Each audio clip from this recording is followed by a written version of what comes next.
Hello my learners. दोस्तों, अगर आप रिसर्च फील्ड में जाना चाहते हो या आप मास्टर्स कर रहे हो या कर चुके हो तो ये वीडियो आपके लिए है।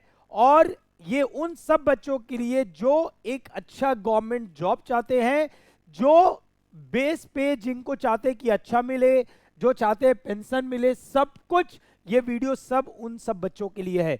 तो वीडियो को एंड तक जरूर देखना और मेरी गारंटी है कि अगर आप अच्छे से अपने रिसर्च पे काम कर रहे हो तो आपको जरूर फायदा होगा। सो दोस्तों, council of scientific and industrial research CSIR structural engineering research centre ने एक रिक्रूटमेंट निकाला है based on the advertisement number SE2, जहां पे उन्होंने साइंटिस्ट के लिए पोस्ट निकाला है। टोटल 30 पोस्ट निकाले गए हैं, जहां पे अनरिजर्व के लिए 12, शेड्यूल कास्ट के लिए 4, शेड्यूल ट्राइब के लिए 3, ओबीसी नॉन क्रीमी लेयर के लिए 8 और इकोनॉमिकली वीकर सेक्शन के लिए 3 सीट्स निकाले गए। राइट, अब यहाँ पे अपर एज लिमिट 32 साल बोला गया। अगर हम पे स्केल की बात करें तो काफी हैंडसम पे स्केल है, दैट इज 67,700 टू 2,08,700।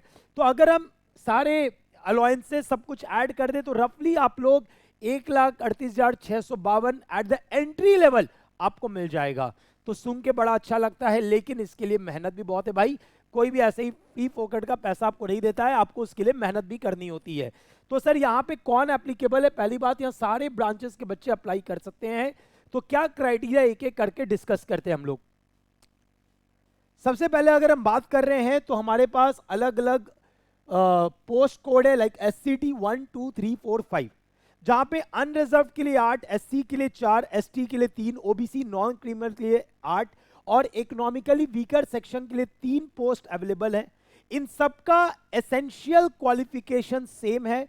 या आप स्ट्रक्चरल इंजीनियरिंग से आपने किया हो MEM टेक, या अप्लाइड मैकेनिक्स, या जियो टेक्निकल इंजीनियरिंग, या ओशन इंजीनियरिंग, आप सब इसके लिए अप्लाई कर सकते हैं।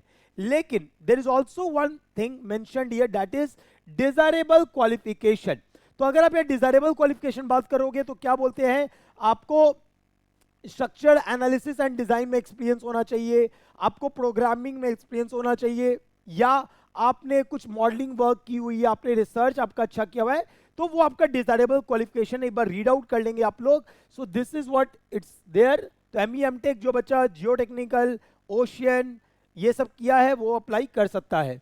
ठीक है, अब अगला आता है SCT 6, जो कि इलेक्ट्रॉनिक्स के बच्चे भी अप्लाई कर सकते हैं। MEM टेक आप electronics, communication, computer science, IT, अगर आप इस कैटेगरी से बिलोंग करते हो तो आप अप्लाई कर सकते हो। टोटल 2 वैकेंसी है अनरिजर्व के लिए ओनली एंड द SCT 6।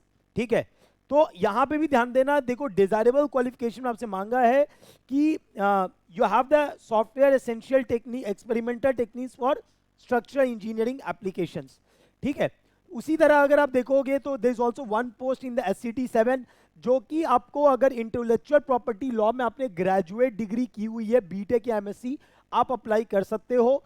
ठीक है, आपका एक्सपीरियंस होना चाहिए R&D, financial management, project management, उसके लिए है।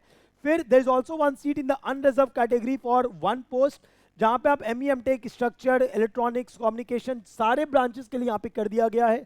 एक्सपीरियंस आपका फाइनेंशियल, रिसर्च, एवरीथिंग आपको यहाँ पे दिया गया है। ठीक है, तो ये तो बात हो गया पोस्ट का। अब अगला बात करते हैं सर हम किस तरीके से अप्लाई कर सकते हैं, उसके लिए बात करते हैं। ठीक है, यहाँ पे एज रिलैक्सेशन ऑलरेडी मेंशन्ड है। SC ST के लिए एज रिलैक्सेशन है, OBC NCL के एज रिलैक्सेशन तो ऑलरेडी वहां पे मेंशन किया हुआ है। अब अगर हम बात करेंगे सिलेक्शन प्रोसेस का, तो सिर्फ आपका डिग्री डिसाइड नहीं करेगा। आप अगर एलिजिबल हो, दैट डजंट रिक्वायर कि आपको इंटरव्यू का कॉल आ जाएगा।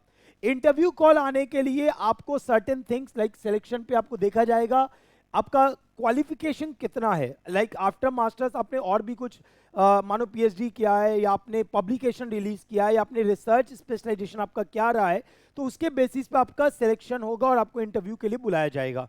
Right, so obviously it is not going to be easy. जो बच्चा कंटिन्यूअस काम कर रहा है, रिसर्च मार रहा है, उसको ये मिलना बहुत आसान होता है। लास्ट हम बात करते हैं एप्लीकेशन फी का। तो application is 500 for unreserve candidate and 0 for SC ST, women, ex serviceman, PWBD, abroad candidates. ये सारे कैंडिडेट्स के लिए 0 फीस है। तो अगर आप मोर देन 1 पोस्ट के लिए भी अप्लाई कर रहे हो, तो अगर आप अनरिजर्व हो तो आपको हर पोस्ट के लिए सेपरेट फॉर्म भरना पड़ेगा, सेपरेट फी करना पड़ेगा। लेकिन अगर आप यहाँ पे हो तो फॉर्म आपको सेपरेट भरना पड़ेगा, although fees is free for everyone, right.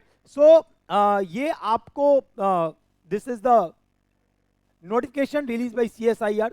ये अगर हम बात करें इस नोटिफिकेशन को लेके, तो जो बच्चा प्रॉपर रिसर्च फील्ड में जाना चाहता है, बहुत अच्छा कैरियर बनाना चाहता है, एक साइंटिस्ट के फॉर्म में आगे बढ़ना चाहता है, तो ये उनके लिए है।